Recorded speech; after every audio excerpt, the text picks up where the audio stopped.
Action, on peut y aller. Voilà.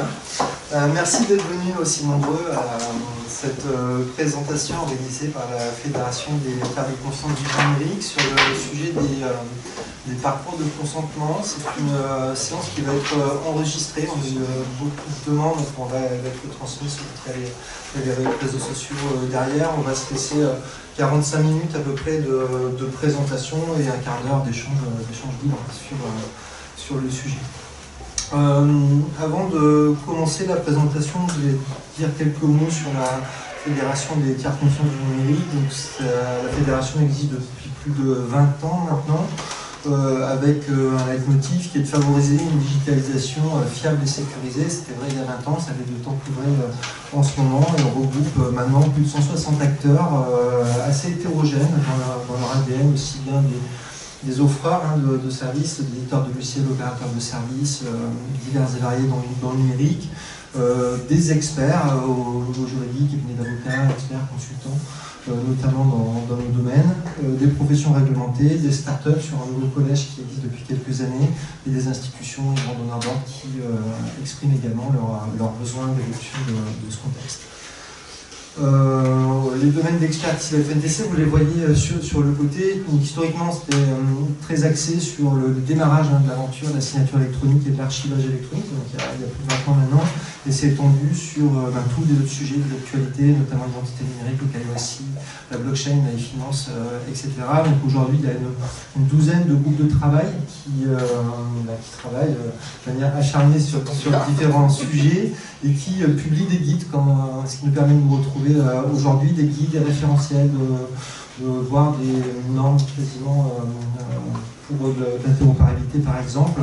On réalise des webinaires, des événements comme aujourd'hui, et les travaux de la FNTC peuvent souvent être des embryons de textes qui vont être montés au niveau de la normalisation, au niveau de la normalisation française, européenne ou internationale. Donc il y a des actions d'animation de ces groupes de travail au niveau des agences de normalisation. Depuis 3 ou 4 ans, la FNTC a monté des masters de manière à diffuser la connaissance autour du monde du numérique.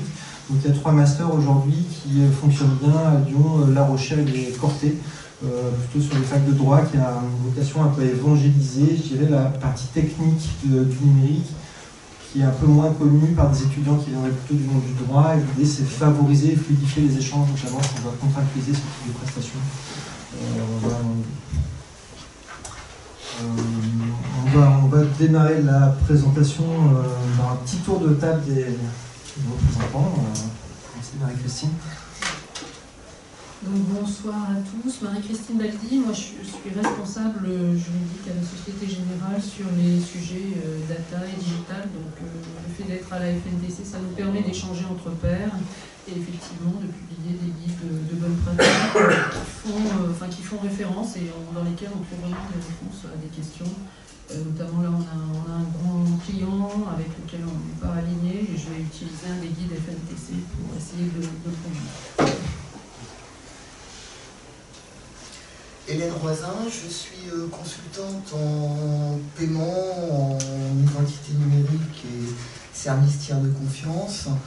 Et je suis spécialisée aussi sur les parcours digitaux et je participe à de nombreux groupes de travail à la FNTC pour alimenter justement mes connaissances et contribuer à la production de certains livres.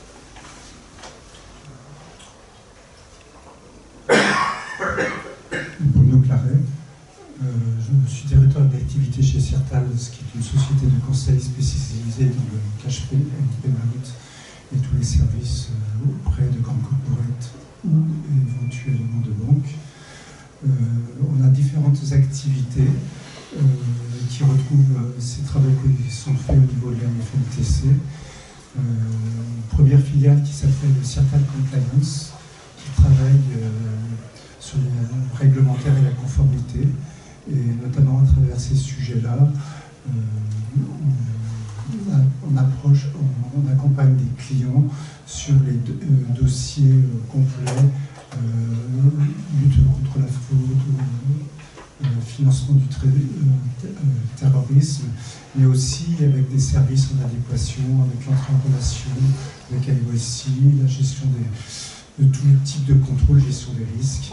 Et on le fait beaucoup pour des établissements de paiement nouveaux qui se montent ou éventuellement pour des startups. Et la dernière entité qui rejoint aussi le sujet que l'on a aujourd'hui, on a une filiale Forvani qui est spécialisée dans les parcours digitaux et transformation de tous ces services. Bonsoir et merci de votre présence. Pascal Agosti, je suis avocat associé au sein du cabinet Caprioli Associés. La FNTC, nous, c'est une longue histoire puisque Éric Caprioli était à la fondation de cette FNTC en 2001. Et pourquoi? Parce que le cabinet Caprioli Associés, qui va fêter ses 30 ans de vie dans une petite année, est un cabinet dit de niche. C'est-à-dire que nous, ce qu'on fait, on fait du numérique, on fait rien que du numérique, et on essaie de bien le faire. Donc, voilà, tout simplement. Voilà, donc, et moi-même, Hervé Strel, donc je suis directeur de la stratégie digitale pour le groupe Xelions. Xelions, c'est une marque assez récente qui a 5 ans et qui est la fusion de 5 entreprises dans le secteur du digital notamment, donc 2 tiers archiveurs qui étaient Locarchive et Archiveco, donc qui interviennent depuis plus de 40 ans dans le domaine de l'archivage physique. On est leader en France sur ce domaine et qui a développé des prestations d'archivage électronique et de numérisation fiable pour transiter vers le digital. On a intégré également deux entités qui travaillent sur l'intégration de JED et le Business Process Outsourcing et un éditeur de logiciels open source qui s'appelle March, qui produit des solutions de système d'archivage électronique, parapheur et gestion électronique de courrier. Voilà. Donc ça fait depuis 10 ans effectivement que je contribue activement sur différentes publications au niveau de la FNTC et porter un peu la voix de la FNTC également sur le domaine de normalisation. On fait beaucoup autrement. Voilà. Donc, entrons dans le sujet d'aujourd'hui qui est la publication d'un guide de bonnes pratiques sur les parcours digitaux. La réflexion était latente depuis longtemps chez FNTC. Vous pouvez voir sur la présentation le sujet de travail. En fait, on a beaucoup de sujets de travail qui sont chacun un peu des modules d'une chaîne de confiance qu'on va retrouver dans des parcours numériques qui sont plus ou moins bien réglementés, de plus en plus réglementés, même à des niveaux très élevés, comme on voit dans IDAS, sur l'identité, on va avoir des niveaux qualifiés très élevés. Mais on n'avait rien, enfin il nous semblait qu'il n'y avait rien qui nous permettait de dire qu'est-ce qui garantit qu'un processus, qu'un parcours dans sa globalité, un parcours digital est homogène et respecte un état de l'art, est cohérent en fait, de telle manière à ce qu'il puisse répondre à son objectif, c'est-à-dire de pouvoir donner des sécurités nécessaires pour qu'un consentement, notamment quand il est opéré dans ce parcours, ne puisse pas être réfuté pour des raisons diverses ou variées. Donc on a choisi de monter un groupe de travail un peu transverse à la FNTC parce qu'en fait c'est un sujet plus pluridisciplinaire. On va parler d'identité, de signature, on va parler de RGPD, on va parler de KYC, on va parler de tout, en fait tous les sujets que vous voyez ici, de blockchain également. Donc un groupe un peu transverse qui vise à débroussailler. Donc ce guide est volontairement appelé guide et c'est pas encore un référentiel, mais qui permet de donner des pistes et une approche de ce que pourrait être une norme qui permettrait à terme à dire par exemple à une banque, si j'ai un parcours d'onboarding, un client sur un produit financier, je pourrais lui mettre un label, une certification, si ça m'intéresse d'apporter plus de sécurité en interne ou vis-à-vis de mes clients. Donc on en est à ce stade-là. Le but aujourd'hui, c'est de vous présenter le résultat de ces travaux et également, dans un second temps, on vous sollicitera pour savoir quel est votre intérêt et est-ce qu'on doit aller plus loin.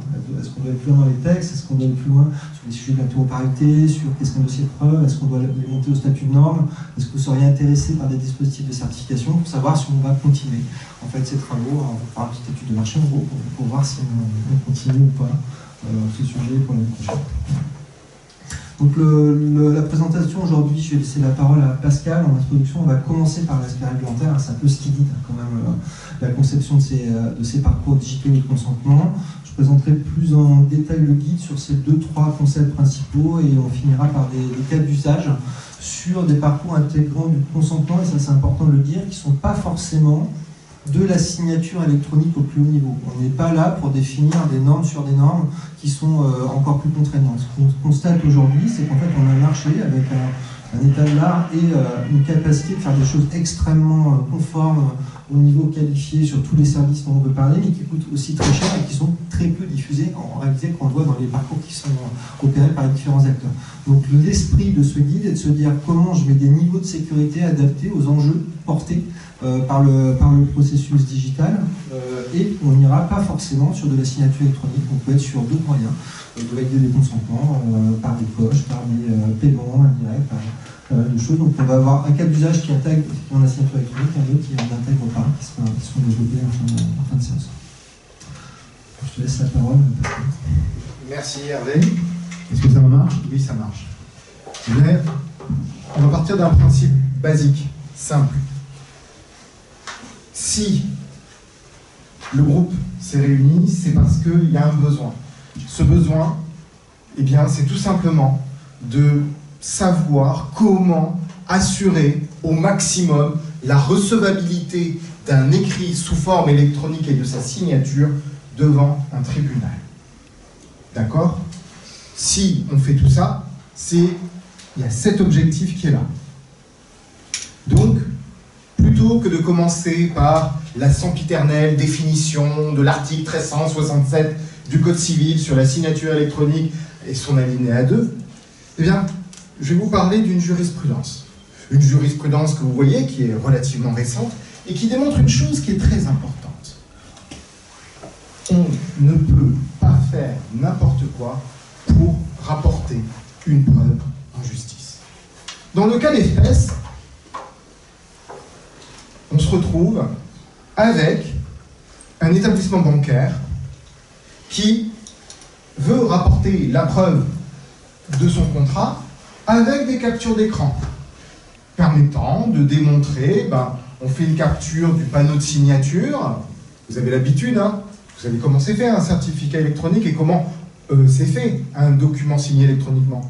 Eh bien, vous prenez le panneau de signature et ce qu'ils ont fait, c'est qu'ils ont pris des copies d'écran de ce fameux panneau de signature et ils ont fait défiler les écrans et ils ont envoyé ça devant le tribunal.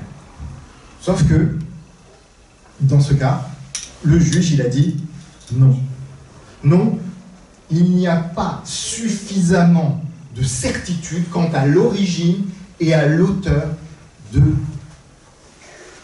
justement de ce certificat et de cette présentation. Donc, comme j'ai des doutes quant à la fiabilité de ces captures d'écran, eh bien, je considère qu'il n'y a pas de valeur recevable devant moi. Ça, c'est la première chose. Ensuite, on s'est retrouvé avec la question de la preuve de l'identité de l'emprunteur. Là encore, des difficultés pour savoir si le signataire était bien identifié. Pourtant, et c'est écrit à l'intérieur, la banque était bien en possession de la carte d'identité. Elle était en possession, mais est-ce qu'elle l'a rapportée devant le juge? Il n'y a rien qui permet de le dire. Enfin, et au grand regret du juge, il n'y avait pas de document explicatif du processus et d'indication sur les conditions d'un archivage fiable et du procédé de signature. C'est-à-dire que le juge, il s'est retrouvé, il a dit « Mais qu'est-ce que vous faites? Qu'est-ce que vous voulez que je fasse avec ça? Vous ne me donnez pas le mode d'emploi. » Le parcours de consentement et le guide tel qu'il a été établi au sein de la FNTC est une amorce de réponse à cette pédagogie et aux différents éléments pour parvenir à permettre au juge de comprendre. C'est ça aussi qu'il faut avoir à l'esprit. Donc, juste pour vous dire, tout ce que l'on fait a un sens, et le sens, c'est que le juge le comprenne. Ça, c'est une première chose. Ensuite, tu peux changer d'écran. Juste pour vous dire, voilà ce que l'on retrouve fréquemment dans le cadre de cinématiques de contractualisation. Alors, c'est un truc tout bête, c'est des invariants que je vois depuis 20 ans. Depuis les premières cinématiques de signature que j'ai pu voir, puisqu'on travaille dans le domaine depuis quelques années. Je commence à avoir bien grossi, bien capriolisé, bien grossi et avoir perdu des cheveux, mais grâce à ça, j'ai pu gagner l'expérience qui peut me permettre de dire que des invariants, vous avez tout ce qui va concerner la vérification de l'identité. Si je vérifie mal mon identité, vous pouvez être sûr d'une chose, c'est que c'est la meilleure façon de ne pas avoir, justement, une écoute favorable de la part du juge. Ça, c'est une première chose. Donc, il faut bien vérifier. Que ce soit en face à face ou à distance. Et que ce soit dans un cas ou l'autre, eh bien, faisons en sorte que ces deux façons de faire soient le plus reconnues par les juges, tout simplement. Ça, c'est la première brique, c'est sur l'identification. Ensuite, sur tout ce qui concerne la signature électronique. Alors actuellement, on parle beaucoup, ça fait maintenant quelques années qu'on parle de ces certificats éphémères émis à la volée, mais qui, avec le temps futur du nouveau règlement IDAS, devrait, à mon sens, après on peut en discuter, devrait progressivement disparaître, puisqu'on va se retrouver progressivement, Yves, progressivement on en rediscutera, au profit de certificats, je dirais, plus standards. Après, comme vous le voyez, vous allez avoir différentes façons de manifester votre consentement, parce qu'une signature électronique, si je ne manifeste pas mon consentement, si je ne démontre pas, par exemple, que j'ai tapé un code, que j'ai fait le geste de la signature sur la tablette, eh bien, dans ce genre de situation, le juge pourra dire « c'est bien gentil, mais vous n'avez pas manifesté votre consentement ». Or, c'est une des fonctions attendues de la part des juges, donc le respect de ce consentement. Ensuite, souvent, ce qu'on voit aussi, c'est l'horodatage. Pourquoi je vous parle de l'horodatage? Pour une raison toute simple, et là encore basique, c'est que le juge s'est emparé de la question de l'horodatage. Des fois, on se demande pourquoi. Je vous le dis très clairement, et des fois, il y a des décisions de justice, on se dit « qu'est-ce qu'il a voulu dire? Qu'est-ce qu'il a voulu dire ?» Et qui s'occupe et qui attend un saut d'horodatage. Alors que nous savons bien qu'une signature électronique, lorsqu'il y a écrit « signé électroniquement le 13 juin 2024 à 18h15 par Hervé Streff », c'est pas loin qu'ici, c'est pas loin, eh bien, nous savons très bien que cette date est en fait une manifestation, le plus souvent, soit du certificat en tant que tel, de l'émission du certificat, ou d'un champ qui sera prévu. Donc, l'horodatage a un effet juridique.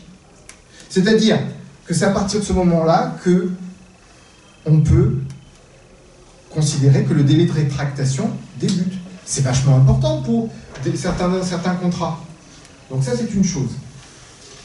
Enfin, tout le volet archivage électronique. Là, nous avons évidemment la question sur comment est-ce que j'archive et comment est-ce que je peux être sûr que ce que je vais rendre est de bonne valeur et n'a pas été, comme ça a été mal archivé, eh bien, on a transformé l'or en plomb.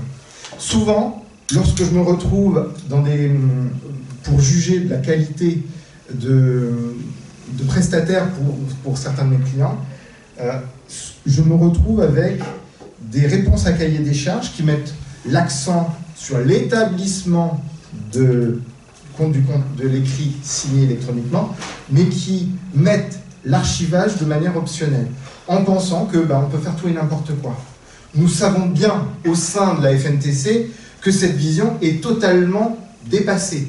Prenez la dématérialisation, la digitalisation comme une respiration.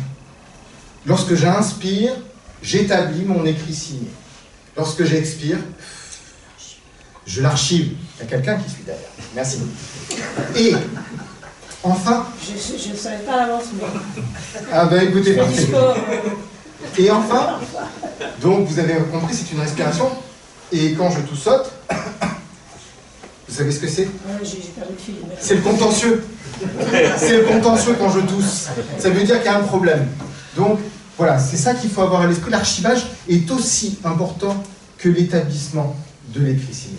Donc ça, c'était les cinématiques de contractualisation. Maintenant, comprenez bien quelque chose. Le parcours de consentement est intéressant, mais vous devez l'intégrer dans une réflexion. Il n'est pas l'alpha et l'oméga, mais simplement un outil à votre disposition pour vous aider à bien penser votre projet de dématérialisation. Ainsi, dans le slide qui suit, par exemple, vous voyez qu'il y a ce point d'exclamation en plein milieu. Pourquoi? Parce que, suivant le document que je vais décider de dématérialiser, de digitaliser, eh bien, je vais devoir me poser des questions. Donc, je dois faire attention de point d'exclamation et point d'interrogation. Un point d'exclamation pour s'étonner, un point d'interrogation pour s'interroger, et à chaque fois une avancée entre point d'interrogation et point d'exclamation. Je dirais que nous sommes là dans une démarche herméneutique de la démat. Donc, partons d'un principe. Il y a des mots, là, qui vont apparaître, abracadabra, identification, ce qu'on vient de se dire, on va dire, en rappuyant, on va voir la notion de consentement, la notion d'horodatage, tout ce qu'on a fait dit il y a 2 secondes, archivage, mais aussi accessibilité, chiffrement, intégrité, tous ces mots sont importants et découlent du cadre juridique du document que j'entends dématérialiser. Vous avez des exemples très précis, notamment dans le domaine bancaire, mais nous avons des spécialistes ici qui pourront en parler le cas échéant. Donc ce que je veux dire par là, c'est que vous devez ne pas vous dire c'est la même chose pour tout le monde. C'est faux.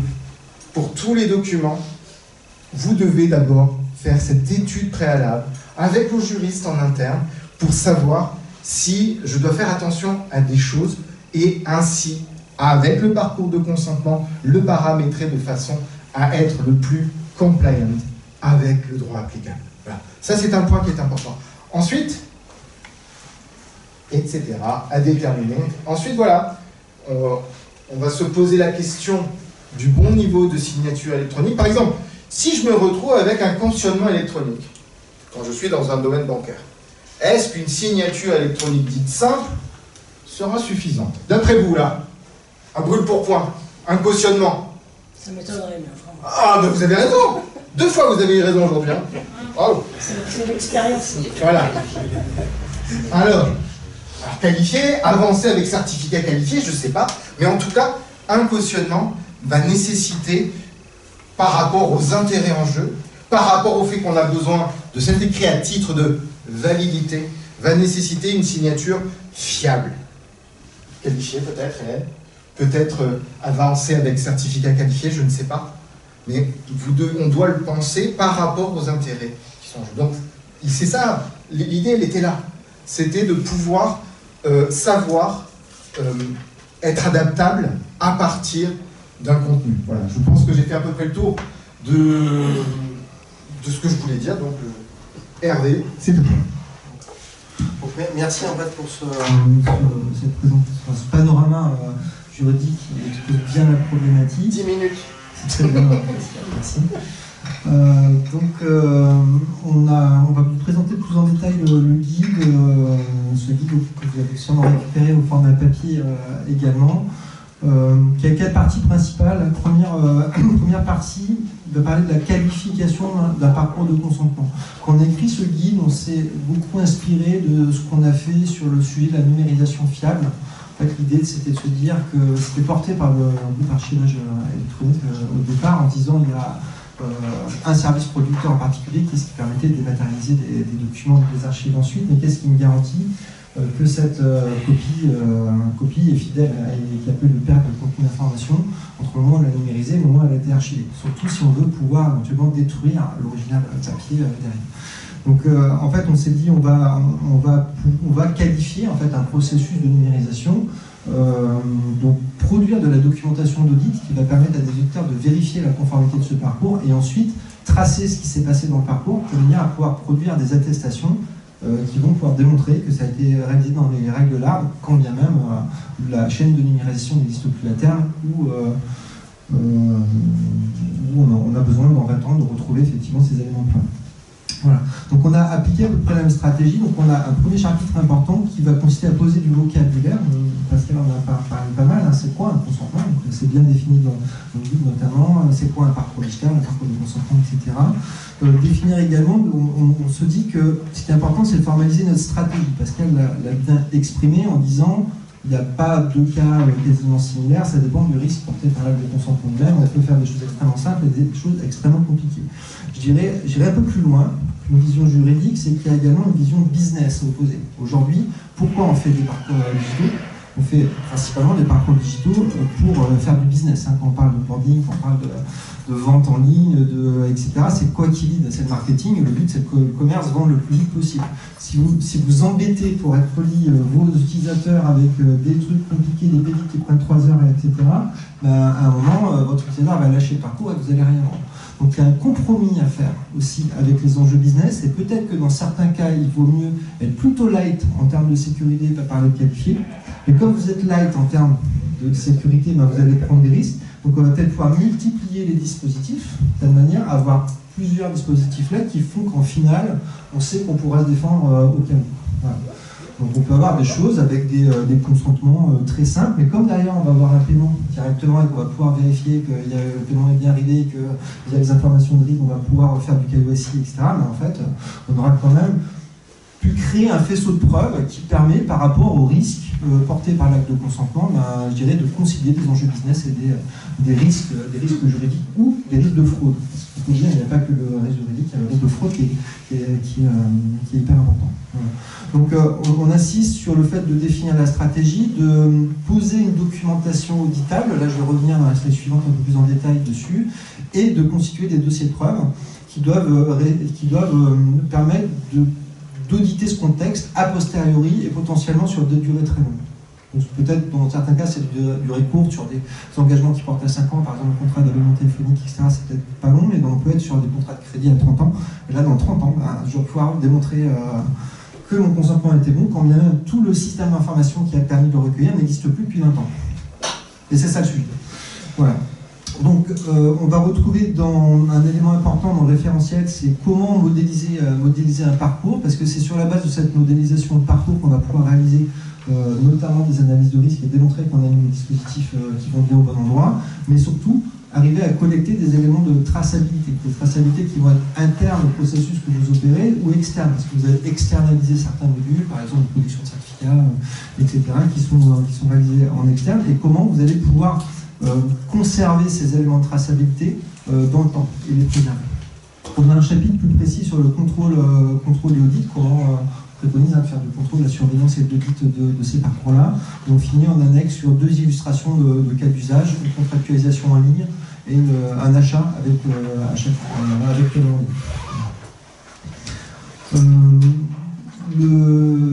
la documentation du parcours, ici vous retrouvez un schéma qui peut presque être un peu copier-coller dans votre documentation d'un parcours, mais qui va expliquer quel est le contexte documentaire qui permettra à un auditeur de s'y retrouver et d'auditer la conformité de votre système.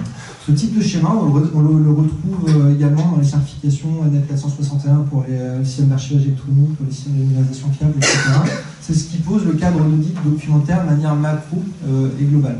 Donc on va retrouver un élément central dans cet élément qui est la convention de parcours, et cette convention de parcours va notamment référencer le cadre réglementaire applicable. Donc, tout ce dont Pascal a parlé peut être défini généralement dans ce qu'on appelle les politiques de parcours numérique, dire par exemple dans le secteur bancaire, je suis en Europe, je dois respecter telle réglementation, je dois aussi respecter ma PSSI en interne, donc mes autres politiques internes de l'organisation, et telle norme.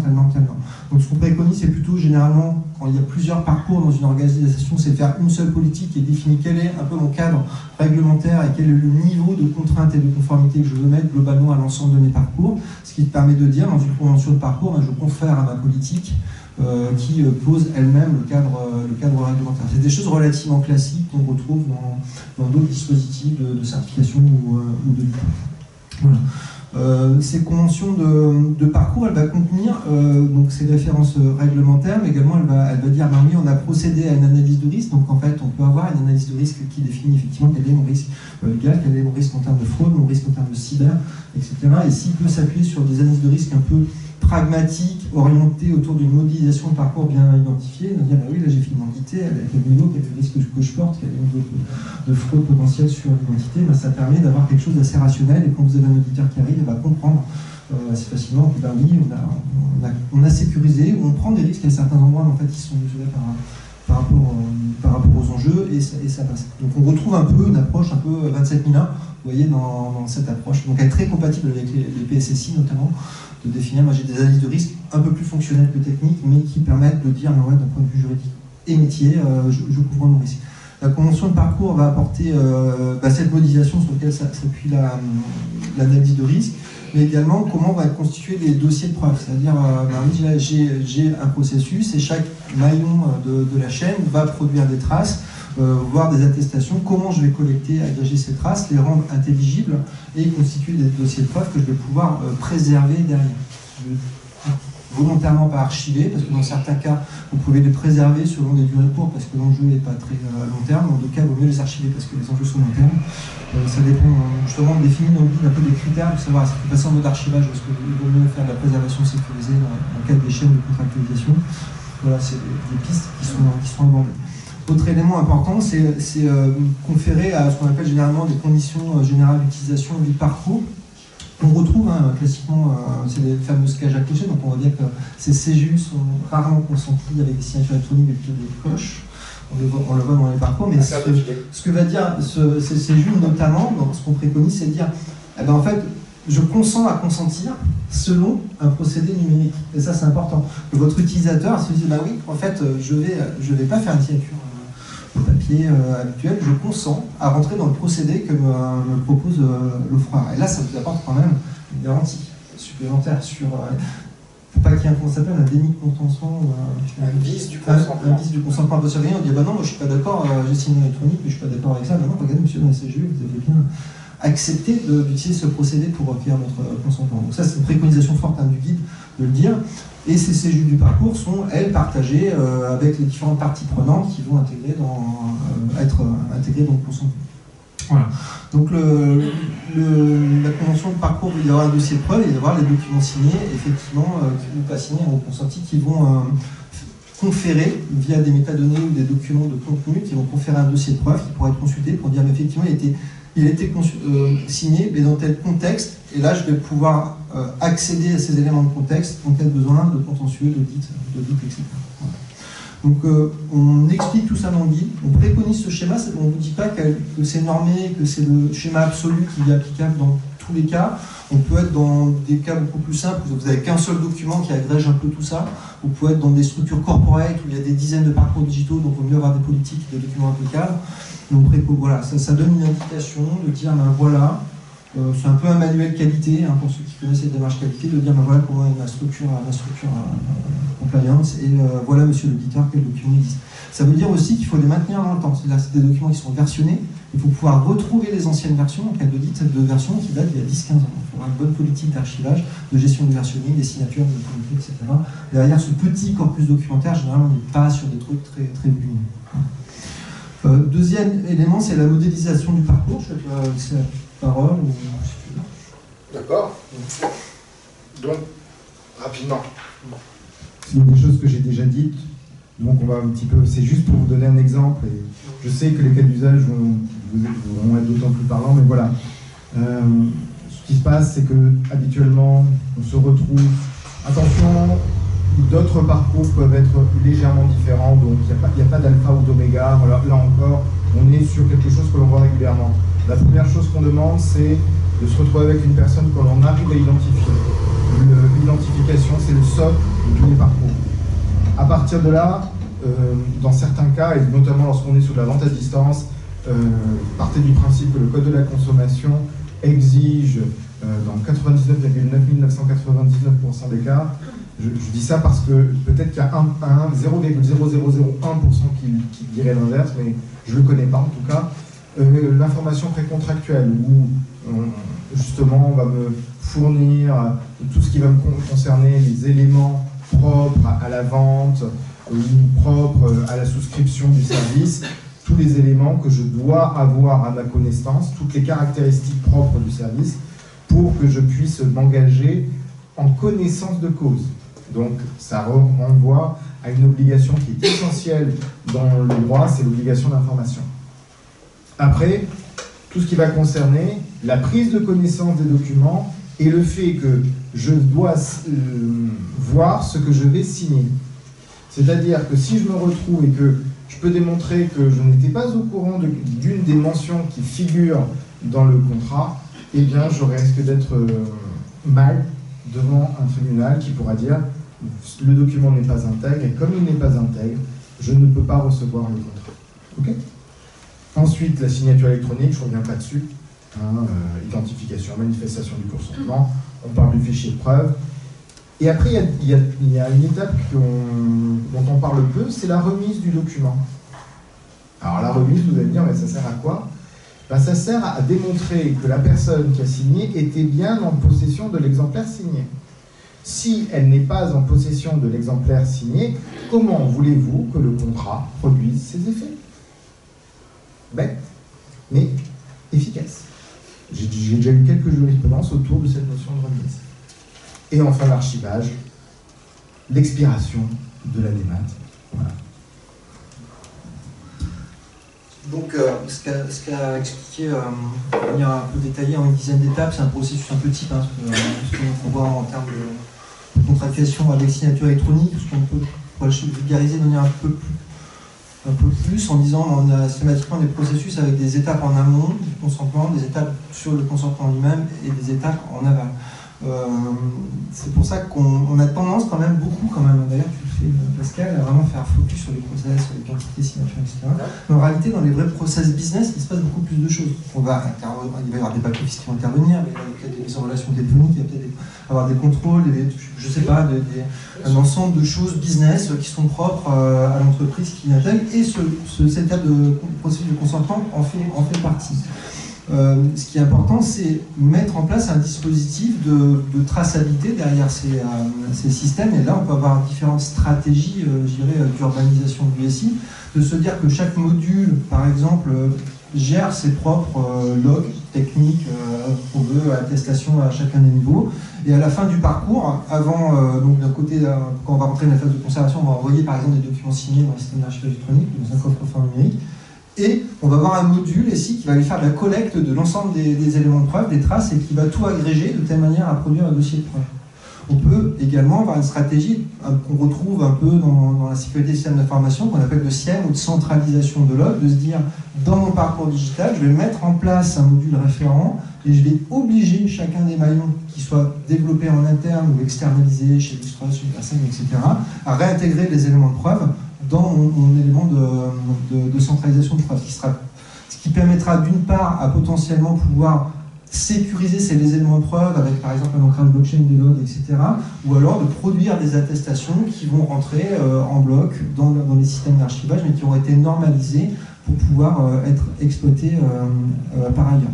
Ce qu'on a constaté aujourd'hui, c'est qu'il n'existe pas de normalisation et de bonne pratique uniforme sur qu'est-ce qu'un dossier de preuve et comment il est constitué. Donc ça vaudrait le coup. D'ailleurs que l'ensemble des opérateurs qui travaillent autour de ce sujet se mettent d'accord sur ce qu'est un dossier de preuve. On a vu par exemple dans certains cas des opérateurs qui allaient intégrer dans un gros dossier l'ensemble des documents signés, mais également l'ensemble des logs techniques, mais également l'ensemble des conventions, c'est-à-dire à chaque fois qu'un document est signé, vous allez retrouver toutes les conventions dont j'ai parlé tout à l'heure, et les politiques et les machins, etc. Donc vous allez retrouver pour chaque document signé avec un énorme zip. Vous avez multiplié, donc ça va quand il y a 2 ou 3, enfin pas beaucoup de signatures, quelques centaines, ça va, mais quand vous avez des millions, voire des dizaines de millions de documents signés, ça commence à être très coûteux de redépliquer l'ensemble de la documentation dont je vous ai parlé précédemment pour chacun des documents signés. Donc il n'y a pas de consensus, aujourd'hui chacun fait des dossiers de preuve comme il veut, et souvent on est un peu en Y, c'est-à-dire que le contrat par exemple qui a été signé va partir dans une jet, dans un truc pour l'exploitation business, et une espèce de gros bousin là qui va être mis en archivage, mais qui est globalement très peu utilisé, et si on devait l'utiliser, ça serait très compliqué, ça c'est la deuxième remarque, très compliqué parce qu'on va vite se retrouver sur des éléments très techniques, donc typiquement des logs, des JSON, des batteries de JSON dans tous les sens, et pour comprendre ça, il faut savoir comment ils ont été produits, qu'on comprenne l'ontologie, en fait, qu'est-ce qu'il y a dans ces choses-là, et quand vous arrivez avec ces fichiers techniques que vous avez présentés à un magistrat, il va dire « je comprends pas, donc pour moi c'est pas viable ». Et là on commence à avoir des jurisprudences dans ce sens-là. Donc on insiste dans le guide sur la problématique d'intelligibilité des dossiers de preuve et faire en sorte de faire des documents déjà dans le format et préservable, par exemple des PDF, des choses relativement simples, relativement bien mis en forme et qui expliquent ce qui a été collecté. C'est-à-dire, et bien là, à un moment, j'ai recueilli une identité avec tel machin, etc. Puis ensuite, j'ai fait une signature, puis ensuite, j'ai fait ça. Et que ce soit écrit en français avec sujet, verbe, complément, ou en anglais, si vous voulez, dans le contexte international. Et si vous voulez en savoir plus, monsieur l'expert, allez voir le log JSON qui est là. Et attention, on oublie ça. Vous pouvez avoir quelque chose qui est parfaitement conforme, hyper élaboré, hyper qualifié à tous les niveaux IDA, ça coûte très cher. Mais au final, le juge va dire je comprends rien du cousin. Donc attention à ça, c'est un point de vigilance qu'on voit. Et je pense que travailler sur l'intelligibilité, si on pouvait avoir des normes d'ailleurs qui permettraient de produire des attestations à la volée un peu, qui rendraient les choses intelligibles, ça serait assez sympathique pour les juristes. Ouais. Je fais super vite. Juste pour vous dire un point, c'est que tout ce qu'il dit est vrai. La CJUE, ça tombe bien, hein.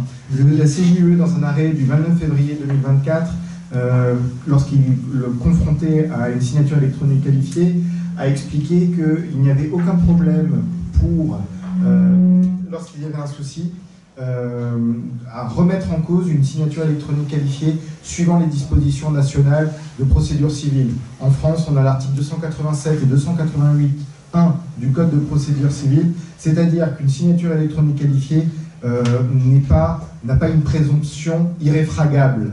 Elle a une présomption qui est dite réfragable. On peut apporter la preuve contraire. Donc, il faut ramer, mais c'est jouable. C'était juste pour aller dans ton sens. Un autre point, est-ce qu'on me voit c'est bon.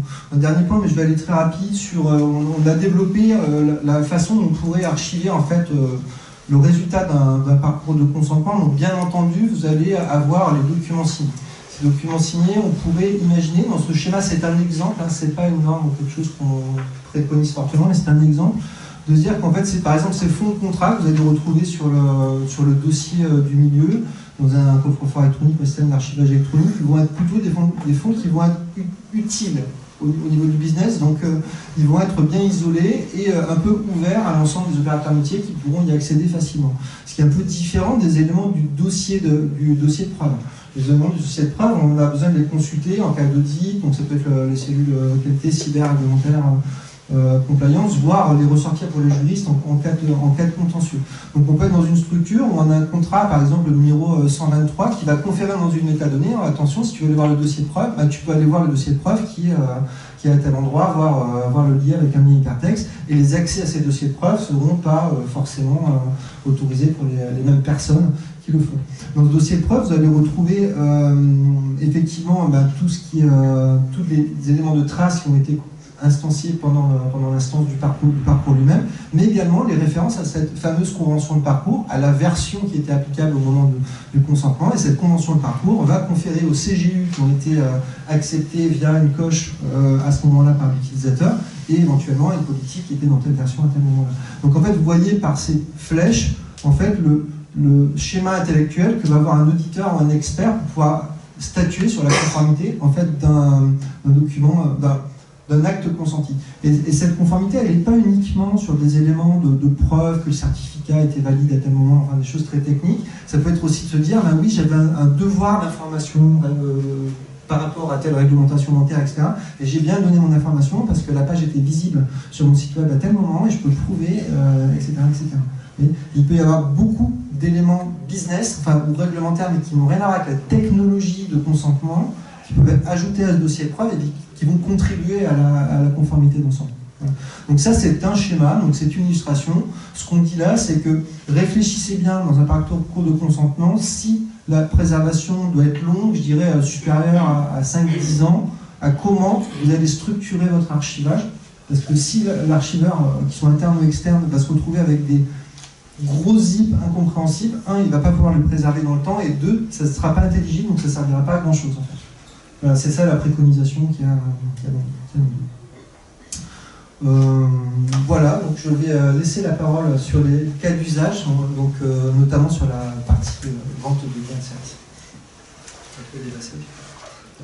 Donc l'idée c'est d'illustrer un petit peu en cas pratique ce que peut être la constitution d'un dossier de preuve pour un parcours digital. Alors il faut bien voir qu'un parcours digital, ça peut être un parcours cross-canal, multicanal. C'est pas parce qu'on est en présentiel qu'il n'est pas numérisé. Donc il faut bien voir que lorsque nous parlons de parcours numérique, ça ne veut pas dire je fais des opérations en ligne. Mais là j'ai pris un site marchand pour illustrer, mais je tenais à préciser qu'on est bien sur un parcours digitalisé, mais qui peut être tout à fait en présentiel. Donc,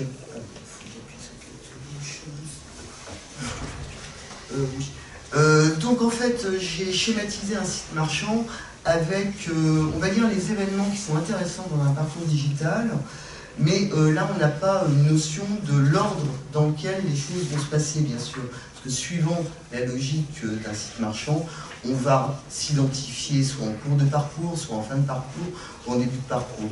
Mais ce qui est intéressant pour un parcours numérique, c'est comment je me suis identifié à un moment ou à un autre, comment j'ai consenti à mon panier, à passer ma commande, est-ce que j'ai bien coché les CGU, les CGV, et éventuellement certains consentements RGPD. Est-ce que je veux recevoir des emails de partenaires ou que mon nom soit utilisé pour telle action. Et également, je vais valider un mode de livraison et je vais valider un mode de paiement. Et pour ce faire, là j'ai pris le cas où ce site marchand va faire appel à des services externes de paiement, de livraison, et lui, il a envie de conserver les preuves du parcours de son client, en fait, même jusqu'au SAV, et dans le cas précis, par exemple, il est externalisé. Et il va donc envoyer des requêtes à divers services, et en fait, ces requêtes, il les a envoyées, il a reçu des réponses, donc il a des éléments que lui peut conserver de ce qu'il a fait par rapport à ces événements ou actions que doit faire l'utilisateur. Et en cas d'audit, de litige, et justement également d'animation, mais c'est pas grave, donc vous regardez que la partie supérieure. Donc en cas d'audit ou de litige, on a besoin de constituer un dossier. Ce dossier va être fait à partir de chaque élément, soit que le marchand a conservé, ses logs, ses documents, la manière dont la personne a coché les cases, et les requêtes qu'il a, et les preuves de ses prestataires. Tout ça va être agrégé et va être donc certainement par des gens qui sont spécialisés, et surtout il y a peut-être un expert qui va reconstituer un séquencement de ce qui s'est passé, mais comme on le disait tout à l'heure, ça peut être très compliqué. Et comme c'est un humain, un médiateur, un juge, un auditeur qui va devoir éplucher tout ça, effectivement, ne pas avoir de centralisation de la gestion de preuves peut être très complexe, on le verra tout à l'heure sur un parcours bancaire. Et pourquoi c'est important? Parce qu'un site marchand, il doit répondre au code du commerce, au code de la consommation. Aujourd'hui, avec la DSP3, donc au niveau réglementation bancaire, sa responsabilité est quand même engagée, même s'il utilise un prestataire de paiement. Il y a maintenant des notions de responsabilité partagée. Donc effectivement, il aura intérêt à bien tracer ce qu'il fait, par exemple au niveau du paiement. Et si on en... non. Ah, t'as pas pris la dernière version, il y avait une erreur. Il manque une partie de mon schéma. Bon, ben, c'est pas grave. Donc, vous imaginez qu'il y a un flux durant toute la vie de ce parcours où le site marchand va collecter. Je vais passer à la slide suivante pour avoir... pour avoir ce que vous voyez en bas de l'écran, le collecteur de preuves, c'est quand même très manquant sur mon slide. Donc le collecteur de preuves, c'est ce qu'on indiquait durant cette présentation, c'est cet aspect de j'envoie tout ce que je peux, mais ça peut être des documents, ça peut être des logs, ça peut être des fichiers XML de requêtes, ou des références à des preuves externes, comme pour le paiement. Le site marchand aura tracer ses requêtes, les demandes et les réponses. Il peut très bien les mettre dans son dossier de preuve, parce que c'est une preuve qu'il a fait appel à un prestataire de paiement et qu'il a eu paiement OK. Ensuite, que le prestataire ait fait ce qu'il avait à faire, c'est de sa responsabilité, c'est lui qui amènera la preuve. Donc, et là, le collecteur de preuves est capable de rétablir le contexte. Alors, je ne sais pas si sur le slide précédent on l'avait. Oui, c'est ça, de répartir le contexte de restituer le contexte du parcours, le séquencement, l'épreuve directe, l'épreuve indirecte, mais c'est lisible. Et il y a un autre aspect, c'est la prévention de fraude. Alors il se trouve que je suis spécialisé en prévention de fraude sur le paiement, mais en particulier, c'est bien en faisant du rétro-processing sur des preuves que détiennent les prestataires, les différents prestataires d'un paiement, que l'on arrive parfois à détecter des techniques de fraude. Parce que, à part ça, un litige, il se peut très bien que ce ne soit pas Hélène Roisin qui ait payé tel article sur un site marchand.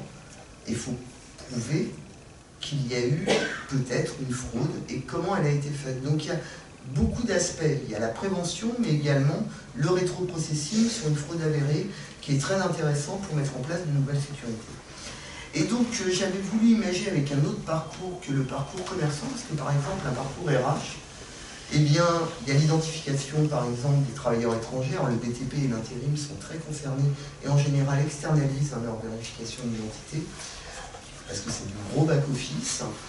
Et ça se termine par une signature, mais en fait, les preuves de la signature dont on parlait tout à l'heure, eh bien, ça sera une preuve externe contenue, un lien vers une preuve externe contenue dans le collecteur de preuves. Donc, en fait, on aura bien la même chose, un séquencement, et on pourra très bien utiliser le dossier de preuve. Et on verra par la suite, parce qu'en fait, ce qui m'avait inspiré là-dessus, et sur le GT consentement, c'est que je suis spécialisé KYC, et en particulier sur la lutte anti-blanchiment et la conformité avec le code monétaire et financier. Justement, sur ces typologies de parcours, les banques ont des pistes d'audit à produire, que ce soit en cas de litige, en cas de fraude ou en cas d'audit. Et effectivement, c'est énormément de services humains et numériques qui sont mis en jeu et qui sont appelés. Et là, le dossier de preuve est souvent très complexe à monter. Donc voilà un peu les illustrations.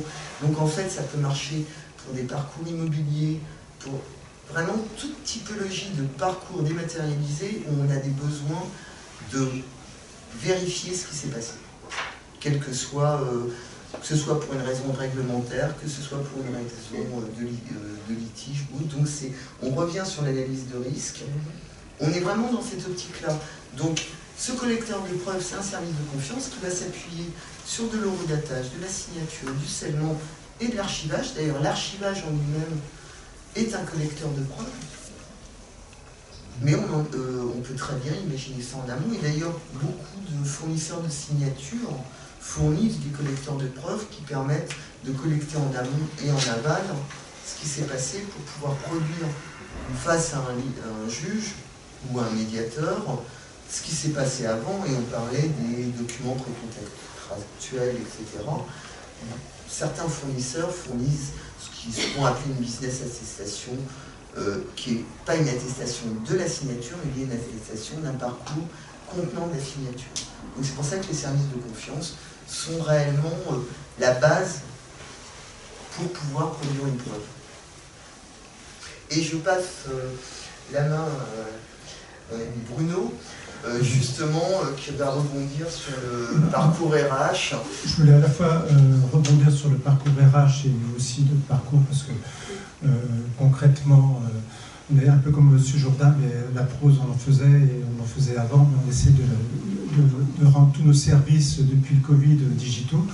Et à la fois en interne et au sein de notre entreprise, et ce qu'on propose aussi à l'extérieur, on essaye de rendre tous ces parcours à la fois simplifiés, mais dans ces différents services. Donc si on revient sur le parcours RH par exemple, on travaille de plus en plus dès la contractualisation avec le salarié et le suivi de son activité maintenant, comme elle se fait de plus en plus en télétravail, en distance, et par rapport à des sociétés de conseil et de services, à ses présences et à ses activités qui vont être justement utilisées via des services de certification, de suivi de son activité, et qui s'enclenchent même un tout petit peu plus loin, même sur l'ensemble des frais qu'il peut engager pour l'entreprise et les services, avec les règlements, éventuellement, s'il a une carte bancaire de société.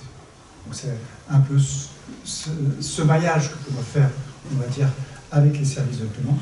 On le fait, mais alors ça va être expliqué tout de suite après, mais dans notre entité Sirtal Compliance, sur justement toute cette activité d'entrée en relation, KYC, contrôle, gestion du risque, suivi des activités, où justement cette activité de preuve est vraiment fondamentale, parce que c'est ce qui va amener à la certitude de ce qu'on avait attendu et répondu dans les besoins. Alors, ça resynthétise un peu la bonne pratique qui est mise ici, mais à chaque fois, on se pose, et c'est ça qui est le plus important, c'est l'analyse de risque. Qu'est-ce que je veux faire, comment je veux le faire, et qu'est-ce qui va être fait. Et par rapport à ces différents parcours, je vais collecter et prendre les différentes preuves.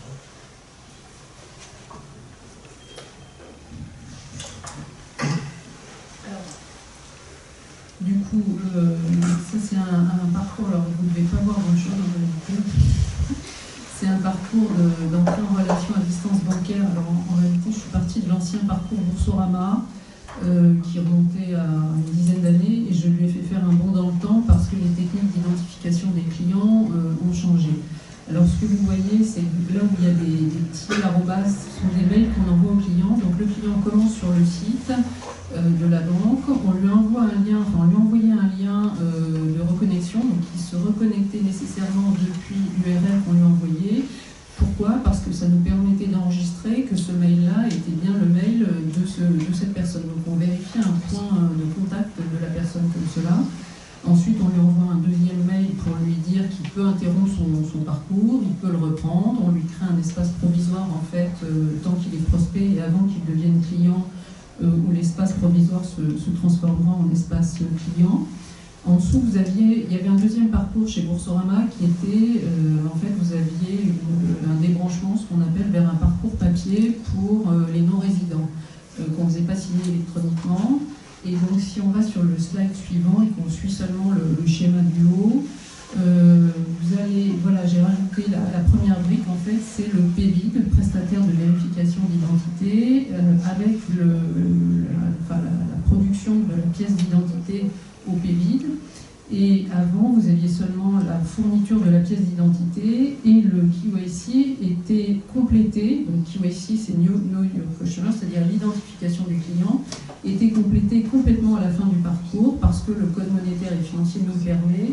Et on prenait un virement du client d'un autre compte qu'il avait dans l'Union européenne vers ce compte-là. Et d'une certaine manière, on déportait l'identification sur une autre banque dans laquelle il avait préalablement vers un compte. Maintenant, il y a des techniques beaucoup plus puissantes, et notamment des prestataires de vérification d'identité, qui vont faire une biométrie faciale en fait, du client et l'identifier à un niveau substantiel. Alors le client qui ne veut pas, il peut toujours aller en agence, il y aura un face-à-face traditionnel sans biométrie.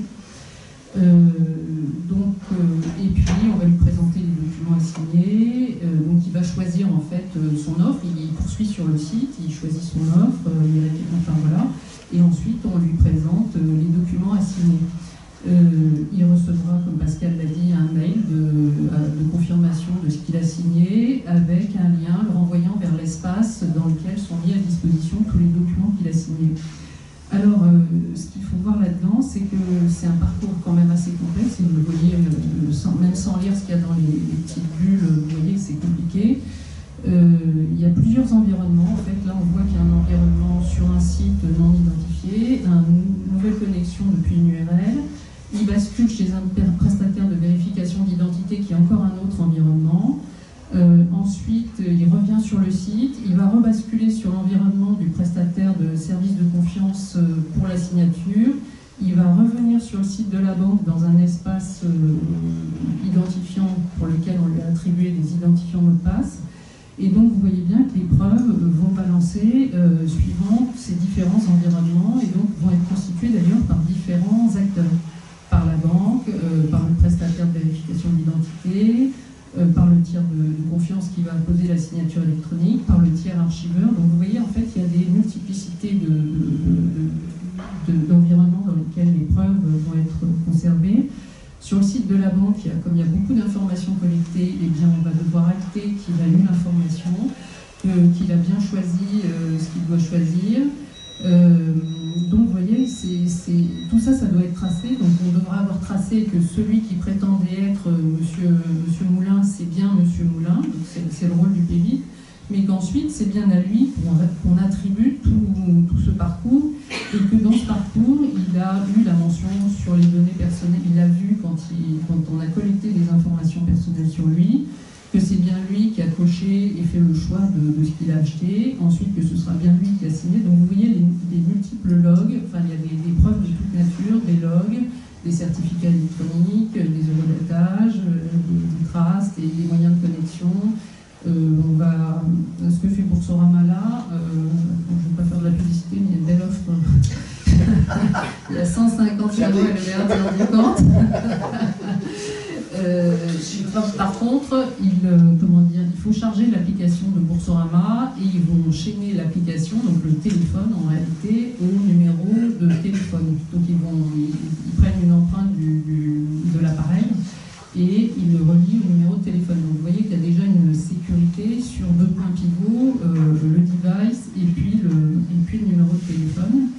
Alors, ce que je voulais vous dire aussi, c'est un parcours complexe, avec beaucoup d'informations à collecter, des obligations réglementaires à respecter, en plus du KYC, donc qui tire des questions quand même de fraude d'identité, de blanchiment d'argent, qui entraînerait la banque même assez loin en complicité de blanchiment. On a toute cette réglementation consumériste, donc il faut présenter les documents préalablement sous forme d'un support durable. Il faut présenter une information préalable dans le cadre de la vente à distance. Donc, il y a la loi informatique et liberté. Donc, tout ça, on doit le tracer. On devra prouver qu'on l'a respecté. En plus de devoir prouver que c'était bien cette personne, qu'elle ne répudiera pas que c'est bien elle qui a signé, qu'elle a bien souscrit ça, que c'est elle et pas quelqu'un d'autre, et qu'elle a bien eu toutes les informations, qu'elle a accepté, qu'elle a coché, que c'est elle qui a coché. Et donc, ça pose vraiment la question de l'intelligibilité, effectivement, de toutes ces actions, et de les relier à la personne. Et puis, effectivement, des versionnings des parcours, des dossiers, puisque les parcours, en plus, ils évoluent dans le temps, on les perfectionne en permanence. Donc, tel était le parcours à telle époque, telle coche à telle époque, ça correspondait à quoi, à quelle mention, à quelle acceptation. Donc en réalité, c'est extrêmement complexe et on n'est pas à l'état de l'art dont on parle aujourd'hui. Voilà. Merci pour ces 2 illustrations. Une qui, vous ne l'avez pas du tout basée sur la signature, sur les commercialisations, et l'autre qui attaque effectivement la signature. Mais pas que, on a vu tous les autres éléments, effectivement business, pour le coup, qui était important pour une banque, et que voilà, ça justifie un peu en fait l'intérêt d'avoir travaillé sur ce sujet, même si on n'est pas complètement abouti. Je pense qu'on a quand même bien amorcé les grandes lignes et les bonnes pratiques, je dirais, organisationnelles pour le faire.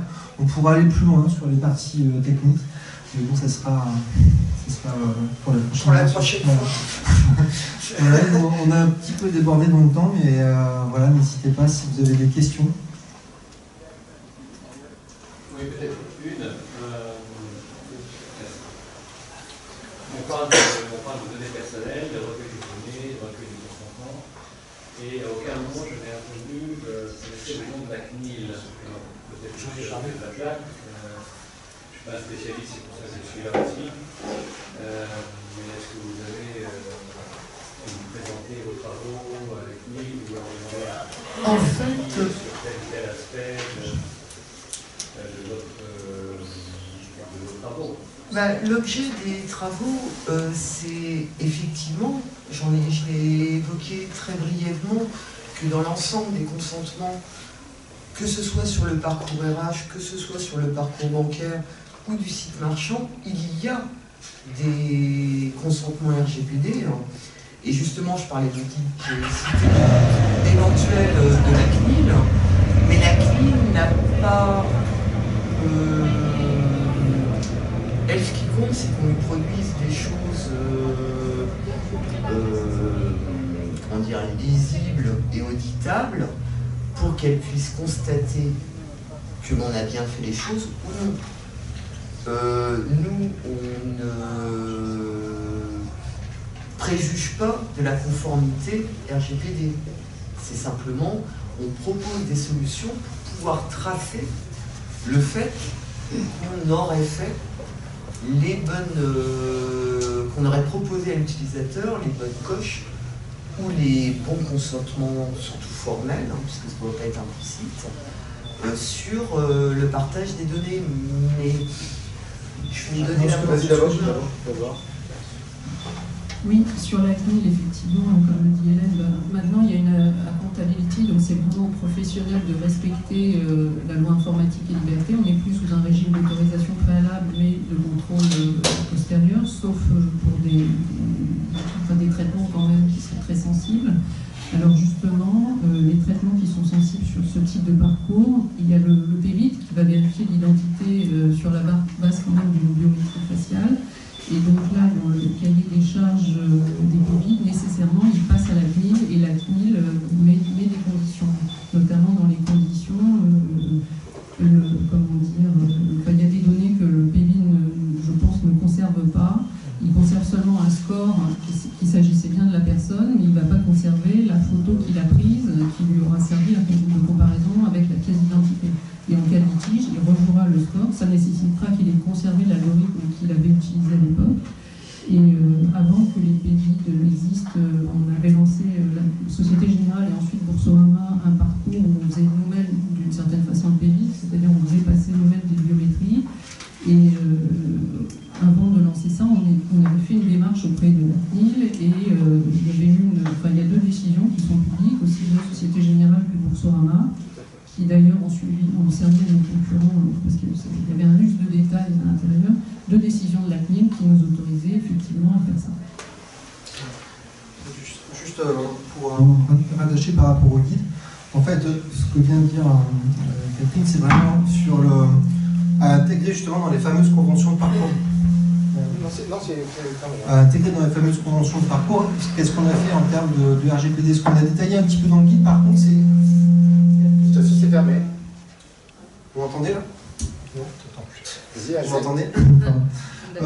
C'est quelles sont les modalités de recueil des consentements RGPD. Donc effectivement, là, il y a des modalités particulières. Donc, on va signer électroniquement, faire signer un internaute sur l'autorisation des cookies et tout ça. Vous avez vu qu'il y a tous les systèmes d'autorisation des cookies, d'autorisation d'utilisation des données à fin marketing, etc., qui sont plutôt des poches, etc. Donc on a effectivement détaillé un peu quels étaient les procédés de consentement par rapport aux clauses RGPD. Voilà, on s'est limité à ça dans le guide. Après le reste, tout ce qui est très, très expert, comme on vient d'exprimer là par exemple sur le PVIT, ça c'est à définir dans la convention de parcours. Mais on ne peut pas définir toutes les modalités d'exploitation des données personnelles dans ce guide, c'est pas l'objet. Là l'objet c'est chacun doit définir par rapport à son contexte réglementaire, sa sensibilité, comment il va gérer cette problématique de préservation, de protection des données personnelles. Je ne vais pas du tout parler de droit, je vais juste vous parler de quelque chose qui est basique. La FNTC a un GT RGPD qui est animé par mon associée Isabelle Cantero. Et si je vous parle de ça, c'est pour une raison toute basique, toute simple, encore une fois, c'est que dans ce cadre-là, les relations avec la CNIL sont plus que chaleureuses. Je dis bien le mot chaleureuse, je n'ai pas dit cordial. Il y a un guide que ce groupe a fait, et je vous invite à le compulser, justement autour de services de confiance et RGPD, avec différentes... Je ne vais pas rentrer dans le détail par rapport à ça, mais partez d'un principe, c'est que nous avons, par rapport à ça, des relations privilégiées avec la CNIL, mais si vous m'aviez posé la question de l'ANSSI, je vous aurais dit la même chose. C'est-à-dire que nous sommes des experts de nos domaines, et à ce titre, nous sommes référencés par les autorités du domaine. Donc, effectivement, la CNIL, avant de ce que la FNTC fait, pas forcément de ce guide, hein, mais il y a une facilité pour accéder à la CNIL du fait du travail que nous faisons en collaboration. Oui, c'est pour apporter un élément de réponse à la question qui a été posée sur la partie particulière des RGPD. Donc, je suis Morgan Velo de la société LuxTrust. LuxTrust a participé aussi à la rédaction de ce guide, et notamment sur la question qui a été posée donc, en page 10, il y a le cas particulier du consentement RGPD, qui vient détailler exactement quelles sont les obligations à quoi il faut faire attention. Et un petit peu comme d'autres briques technologiques, en fait, il y a des prestataires qui sont spécialisés sur cette partie très pointue des consentements liés aux obligations du RGPD, et qu'on appelle généralement des plateformes de consentement en fait, et qui font partie des briques qui sont parfois intégrées dans les parcours utilisateurs et qui vont venir alimenter finalement ce que vous avez présenté en matière de dossier de preuve, donc venir alimenter une partie de ce dossier sur cette partie très précise. Merci. On va s'arrêter là. Ce que je vous propose, c'est que, tu me permets Hervé, hein, c'est que nous nous retrouvions éventuellement autour d'un verre, ou pas d'ailleurs, comme vous voulez. En tout cas, voilà, nous tenons à vous remercier de votre attention.